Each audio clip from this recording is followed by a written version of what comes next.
আজকের গল্প আশাপূর্ণা দেবী রচিত জ্ঞান চক্ষু। কথাটা শুনে তপনের চোখ মার্বেল হয়ে গেল। নতুন মেসোমশাই মানে যার সঙ্গে এই কদিন আগে তপনের ছোট মাসির বিয়ে হয়ে গেল দেদার ঘটাপটা করে, সেই তিনি নাকি বই লেখেন। সে বই নাকি ছাপাও হয়। অনেক বই ছাপা হয়েছে মেসোর। তার মানে তপনের নতুন মেসোমশাই একজন লেখক, সত্যিকার লেখক। জল জ্যান্ত একজন লেখককে এত কাছ থেকে কখনো দেখেনি তপন। দেখা যায় তাই জানতো না। লেখকরা যে তপনের বাবা, ছোট মামা বা মেজ কাকুর মতো মানুষ এ বিষয়ে সন্দেহ ছিল তপনের। কিন্তু নতুন মেসোকে দেখে জ্ঞান চক্ষু খুলে গেল তপনের। আশ্চর্য, কোথাও কিছু উল্টো পাল্টা নেই, অন্যরকম নেই, একেবারে নিছক মানুষ। সে ওদের মতনই দাড়ি কামান, সিগারেট খান, খেতে বসেই আরে বেশ এত কখনো খাওয়া যায় বলে অর্ধেক তুলিয়া দেন, চানের সময় চান করেন, ঘুমোর সময় ঘুমন। তাছাড়া ঠিক ছোট মামাদের মতোই খবরের কাগজের সব কথা নিয়ে প্রবলভাবে গল্প করেন, তর্ক করেন, আর শেষ পর্যন্ত এ দেশের কিছু হবে না বলে সিনেমা দেখতে চলে যান, কি বেড়াতে বেড়ান সেজে বলে। মামার বাড়িতে এই বিয়ে উপলক্ষে এসেছে তপন, আর ছুটি আছে বলেই রয়ে গেছে। ওদিকে মেসোরও নাকি গরমের ছুটি চলছে, তাই মেসো শ্বশুর বাড়িতে এসে রয়েছেন কদিন। তাই অহরহই জলজান্ত একজন লেখককে দেখবার সুযোগ হবেই তপনের। আর সেই সুযোগেই দেখতে পাচ্ছেন তপন লেখক মানে কোনো আকাশ থেকে পড়া জীব নয়, তপনদের মতোই মানুষ। তবে তপনেরই বা লেখক হতে বাধা কি? মেসোমশাই কলেজের প্রফেসর, এখন ছুটি চলছে, তাই সেই সুযোগে শ্বশুর বাড়িতেই রয়ে গেছেন কদিন। আর সেই সুযোগে দিব্যি একখানি দিবা নিদ্রা দিচ্ছিলেন। ছোট মাসি সেই দিকেই দাবিত হয়। তপন অবশ্য না করে প্রবল আপত্তি তুলে, কিন্তু কে শুনে তার কথা? ততক্ষণে গল্প ছোট মেসোর হাতে চলেই গেছে। হইচই করে দিয়েছে ছোট মাসি তার ঘুম ভাঙিয়ে। তপন অবশ্য মাসির এই হইচইতে মনে মনে পুলকিত হয়, মুখে করলেও, কারণ লেখার প্রকৃত মূল্য বুঝলে নতুন মেসোমশাই বুঝবে। রত্নের মূল্য জহুরের কাছেই। একটু পরে ছোট মেসো ডেকে পাঠান তপনকে এবং বোধ করি নতুন বিয়ের শ্বশুর বাড়ির ছেলেকে খুশি করতেই বলে ওঠেন, তপন তোমার গল্প দিব্যি হয়েছে, একটু কারেকশন করে করে দিলে ছাপতে দেওয়া চলে। তপন প্রথমটা ভাবে ঠাট্টা, কিন্তু যখন দেখে মেসোর মুখে করুণার ছাপ তখন আহ্লাদে কাঁদো কাঁদো হয়ে যায়। তাহলে বাপু তুমি ওর গল্পটা ছাপিয়ে দিও, মাসি বলে। মেসোর উপযুক্ত কাজ হবে সেটা। মেসো তেমনি করুণার মূর্তিতে বলেন, তা দেওয়া যায়, আমি বললে সন্ধ্যা তারার সম্পাদক না করতে পারবে না।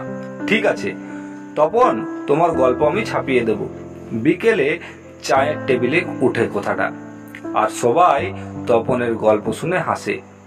কিন্তু মেসো বলেন, না না, আমি বলছি তপনের হাত আছে, চোখও আছে, নচেত এই বয়সের ছেলেমেয়েরা গল্প লিখতে গেলেই তো হয় রাজনাজির গল্প লেখে, নয়তো খুন জখম অ্যাক্সিডেন্ট, অথবা না খেতে পেয়ে মরে যাওয়া, এই সব মাল মশলা নিয়ে বসে। তপন যে সেই দিকে যায়নি, শুধু ওর ভর্তি হওয়া দিনের অভিজ্ঞতা আর অনুভূতির বিষয় নিয়ে লিখেছে, এটা খুব ভালো, ওর হবে।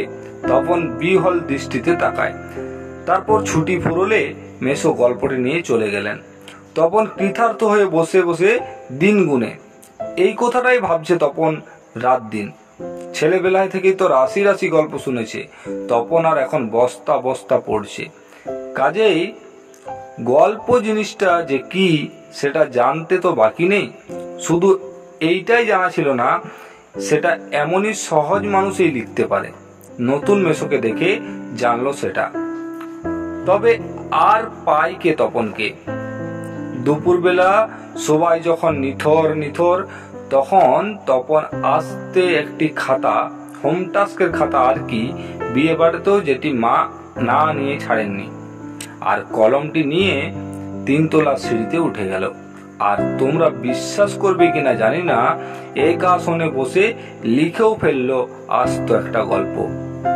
লেখার পর যখন পড়লো গায়ে কাঁটা দিয়ে উঠলো তপনের। মাথার চুল খাড়া হয়ে উঠল। এ কি ব্যাপার? এই যেন সত্যি হুবহু গল্পের মতো লাগছে। তার মানে সত্যি একটা গল্প লিখে ফেলেছে তপন। তার মানে তপনকে এখন লেখক বেলা চলে। হঠাৎ ভয়ানক একটা উত্তেজনা অনুভব করে তপন, আর দুধ দাঁড়িয়ে নিচে নেমে আসে। ছোট মাসিকেই বলে বসে, ছোট মাসি, একটা গল্প লিখেছি। ছোট মাসি ওর চিরকালের বন্ধু। বয়সে বছর আষ্টেকের বড় হলেও সমবয়সী, কাজেই মামার বাড়ি এলে সব কিছুই ছোট মাসির কাছে। তাই এই ভয়ানক আনন্দের খবরটা ছোট মাসিকে সর্বাগ্রে দিয়ে বসে। তবে বিয়ে হয়ে ছোট মাসি যেন একটু মুরব্বি হয়ে গেছে। তাই গল্পটা সবটা না পড়ে একটু চোখ বুলিয়েই বেশ পিঠ চাপড়ানো সুরে বলে, ও মা, এ তো বেশ লিখেছিস রে, কোনখান থেকে টুকলিফাই করিসনি তো? ছোট মাসি, ভালো হবে না বলছি। আরে বাবা, খেপছিস কেন? জিজ্ঞেস করছি, বই তো নয়।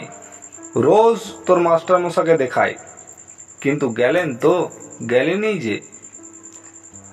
কোথায় গল্পের সে ৮-৬০ ছাপার অক্ষরে গাথা চেহারাটি, যার জন্য হাঁ করে আছে তপন। মামার বাড়ি থেকে বাড়িতেও চলে এসেছে। এদিকে বাড়িতে তপনের নাম হয়ে গেছে কবি, সাহিত্যিক, কথাশিল্পী। আর উঠতে বসতে ঠাট্টা করছে, তোর হবে, হ্যাঁ বাবা তোর হবে। তবু এইসব ঠাট্টা তামাশার মধ্যেই তপন আরও ২-৩টে গল্প লিখে ফেলেছে। ছুটি ফুরিয়ে এসেছে, হোম টাস্ক হয়ে ওঠেনি, তবু লিখেছে, লুকিয়ে লিখেছে, যেন নেশায় পেয়েছে। তারপর ছুটি ফুরোলে রীতিমতো পড়া শুরু হয়েছে। প্রথম গল্পটি সম্পর্কে একেবারে আশা ছাড়া হয়ে গেছে। বিষণ্ণ মন নিয়ে বসে আছে, এমন সময় ঘটল সেই ঘটনা। ছোট মাসি আর মেসো একদিন বেড়াতে এলো, হাতে এক সংখ্যা সন্ধ্যা তারা। কেন হেতু সন্ধ্যা তারা নিয়ে কেন? বুকের রক্ত ছলকে ওঠে তপনের। তবে কি সত্যি তাই? সত্যি তপনের জীবনের সবচেয়ে সুখের দিনটি এলো আজ? কিন্তু তাই কি সম্ভব? সত্যিকার ছাপার অক্ষরে তপন কুমার রায়ের লেখা গল্প হাজার হাজার ছেলের হাতে ঘুরবে? পৃথিবীতে এমন অলৌকিক ঘটনাও ঘটে? যা ঘটেছে সত্যিই ঘটেছে। সূচিপত্রে নামও রয়েছে। প্রথম দিন, গল্প শ্রী তপন কুমার রায়। সারা বাড়িতে শোরগোল পড়ে যায়। তপনের লেখা গল্প পত্রিকায় ছাপা হয়েছে। ওর লেখক মেসো ছাপিয়ে দিয়েছে। পত্রিকাটি সকলের হাতে হাতে ঘুরে। সকলেই একবার করে চোখ বোলায় আর বলে, বারে, চমৎকার লিখেছে তো। মেসো অবশ্য মৃদু মৃদু হাসেন, বলেন, একটু আধটু কারেকশন করতে হয়েছে অবশ্য, নেহাত কাঁচা তো। মাসি বলে, তা হোক, নতুন নতুন অমন হয়। ক্রমশ ও কথাটাও ছড়িয়ে পড়ে, এই কারেকশনের কথা। বাবা বলেন, তাই? তা নইলে ফট করে লিখলো আর ছাপা হলো। মেজো কাকু বলেন, তা ওরকম একটি লেখক মেসো থাকা মন্দ নয়। আমাদের থাকলে আমরাও চেষ্টা করে দেখতাম। ছোট মাসি আত্মপ্রসাদের প্রসন্নতা নিয়ে বসে বসে ডিম ভাজা আর চা খায়। মেসো শুধু কফি। আজ আর অন্য কথা নেই, শুধুই তপনের গল্পের কথা আর তপনের নতুন মেসোর মহত্বের কথা। উনি নিজে গিয়ে না দিলে আর সন্ধ্যাতারার সম্পাদক তপনের গল্প করে আঙুল দিয়ে ছুতো? তপন যেন কোথায় হারিয়ে যায় এইসব কথার মধ্যে। গল্প ছাপা হলে যে ভয়ঙ্কর আহ্লাদটা হবার কথা, সে আহ্লাদ খুঁজে পায় না। অনেকক্ষণ পরে মা বলেন, কই, তুই নিজের মুখে একবার পড় তো তপন শুনি। বাবা, তোর পেটে পেটে এতক্ষণে বইটা নিজের হাতে পায় তপন। মা বলেন, কই পড়, লজ্জা কি, পড়, সবাই শুনি। তপন লজ্জা ভেঙে পড়তে যায়, কেসে গলা পরিষ্কার করে। কিন্তু এ কি, এসব কি পড়ছে তপন? এ কার লেখা? এর প্রত্যেকটি লাইন তো নতুন, আনকরা, তপনের অপরিচিত। এর মধ্যে তপন কোথায়? তার মানে মেসো তপনের গল্পটিকে আগাগোড়ায় কারেকশন করেছেন। অর্থাৎ নতুন করে লিখেছেন নিজের পাকা হাতের কলমে। তপন আর পড়তে পারে না, বোবার মতো বসে থাকে। তারপর ধমক খায়, কিরে তোর যে দেখি পায়া ভারী হয়ে গেল, সবাই শুনতে চাইছে তবু পড়ছিস না, নাকি অতি আহ্লাদে বাক্য হয়ে গেল? তপন গড়গড়িয়ে পড়ে যায়। তপনের মাথায় ঢোকে না সে কি পড়ছে, তবু ধন্যি ধন্যি পড়ে যায়। আর একবার রব উঠে তপনের লেখক মেশো তপন গল্পটি ছাপিয়ে দিয়েছে।